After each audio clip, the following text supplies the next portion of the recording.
നീതിയൊമ്പത് നീതിമാനെ തേടിയുള്ള മറിച്ച് അനുഗമിക്കുന്ന ഒരു പാപിയെ തേടിയാണെങ്കിൽ കർത്താവിന്റെ രണ്ടാമത്തെ ആഗമനം എന്ന് പറയുന്നത് അവൻ നമുക്ക് സമ്മാനം നൽകാനാണ് വരുന്നത്. ഹല്ലേലൂയ. കർത്താവ് ആദ്യം വരുന്നു എന്ന് പറഞ്ഞ് സഹാബയോഹന്നാൻ മരുഭൂമിയിൽ വിളിച്ചു പറഞ്ഞു, നിങ്ങൾ കർത്താവിന്റെ ആഗമനം കാത്തിരിക്കുവിൻ. ചില ആളുകളൊക്കെ ഇന്ന് പുച്ഛിച്ചു തന്നതുപോലെ അങ്ങനുണ്ടായിരുന്നു. ഞങ്ങൾ പറയുന്ന ഈ പ്രഘോഷണം നടത്തുമ്പോൾ ചില ആളുകൾ പറയാ കർത്താവ് രണ്ടാമത് വരുമോ എന്ന്. ചില ആളുകൾ ചോദിക്കും, പ്രിയമുള്ളവരെ, നരകമുണ്ടോ സ്വർഗമുണ്ടോ? ചില ആളുകൾ ചോദിക്കുന്ന ചോദ്യങ്ങൾ ഇതൊക്കെയാണ്. എവിടെയാണ് സ്വർഗം, എവിടെയാണ് നരകം? ഇതൊക്കെ വെറും ഒരു കെട്ടുകഥയല്ലേ എന്ന് ചില നിരീശ്വരവാദികൾ ചോദിക്കുന്നുണ്ട്. എന്നാൽ പ്രിയമുള്ളവരെ, ലൂക്കായുടെ സുവിശേഷത്തില് സ്വർഗം ഉണ്ടോ എന്ന് നമ്മൾ പഠിപ്പിക്കുന്നുണ്ട്, നരകമുണ്ടോ എന്ന് നമ്മൾ പഠിപ്പിക്കുന്നുണ്ട്. കർത്താവ് പലപ്പോഴും ഉപമകളിലൂടെയാണ് സംസാരിച്ചത്. പ്രിയമുള്ളവരെ, ഒരു ധനവാനെ കുറിച്ചും ഒരു പാവപ്പെട്ട ലാസറിനെ കുറിച്ചും കർത്താവ് നമ്മെ ഉപമയിലൂടെ സംസാരിക്കുന്നുണ്ട്. ഒരു ധനികനുണ്ടായിരുന്നു, അവന്റെ പേര് പറയുന്നില്ല, കാരണം ആ ധനികൻ നമ്മളിൽ ആരെങ്കിലും ആയിരിക്കാം.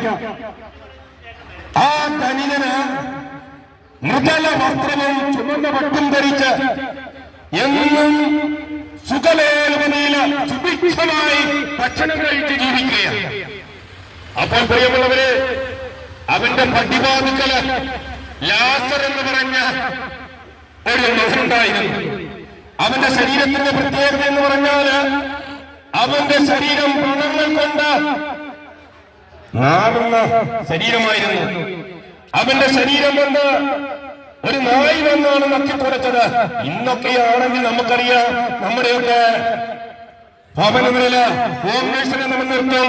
നമ്മുടെ ശരീരത്തെ ചെറിയ ഒരു പൊട്ടോ പൊടിയോ ഒരു പഴുപ്പോ ചലമോ ഉണ്ടെങ്കിൽ അത് ഒപ്പിയെടുക്കാൻ.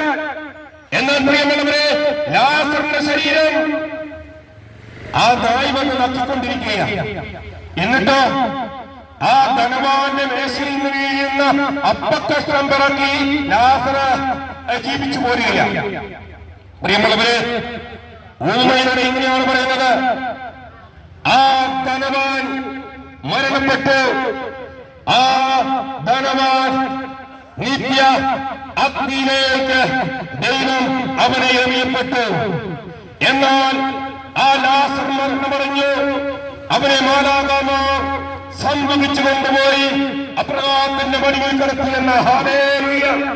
പ്രിയമുള്ളവരെ, നമ്മളൊക്കെ ആ ധനവാനെ വെച്ചെന്ന് താരതമ്യം ചെയ്യുവാണെങ്കിൽ ഞാൻ പലപ്പോഴും ചിന്തിച്ചിട്ടുണ്ട്, എന്നെക്കാൾ എത്രയോ ശ്രേഷ്ഠനായ, എന്നെക്കാൾ എത്രയോ നല്ലൊരു വ്യക്തിയായിരുന്നു ആ ധനവാൻ. കാരണം എന്താണെന്ന് ചോദിച്ചാൽ,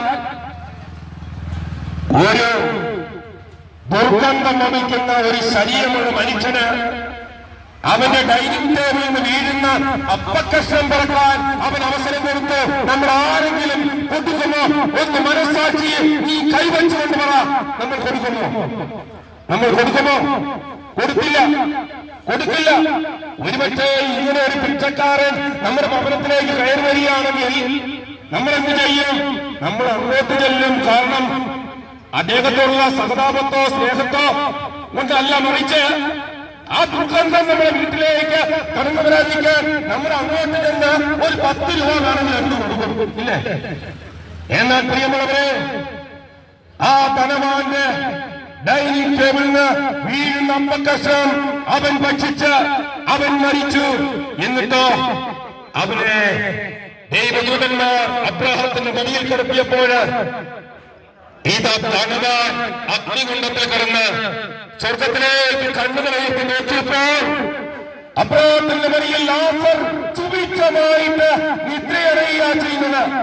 ഒരു വിഷമം വരാതവൻ സുഖനിദ്രയില് അവന്റെ മടിയിൽ കിടന്നുറങ്ങുകയാണ്. അപ്പൊ ധനവാൻ അഗ്നികുണ്ഡത്തിൽ കിടന്ന് പുളയുകയാണ്. അപ്പോൾ ധനവാൻ അബ്രഹാമിനോട് വിളിച്ചു പറയുക, പിതാവായ അബ്രഹാമേ, ആ ലാസറിനെ എന്റെ സഹോദരന്മാരുടെ അടുക്കലേക്ക് അയച്ചു. എനിക്ക് 5 സഹോദരന്മാരാണുള്ളത്. നോക്കിയ രണ്ടാമത് നമുക്ക് ധനവാനെ കുറിച്ച്, അവന്റെ നല്ല മനസ്സിനെ കുറിച്ചും കാണുവാൻ സാധിക്കും.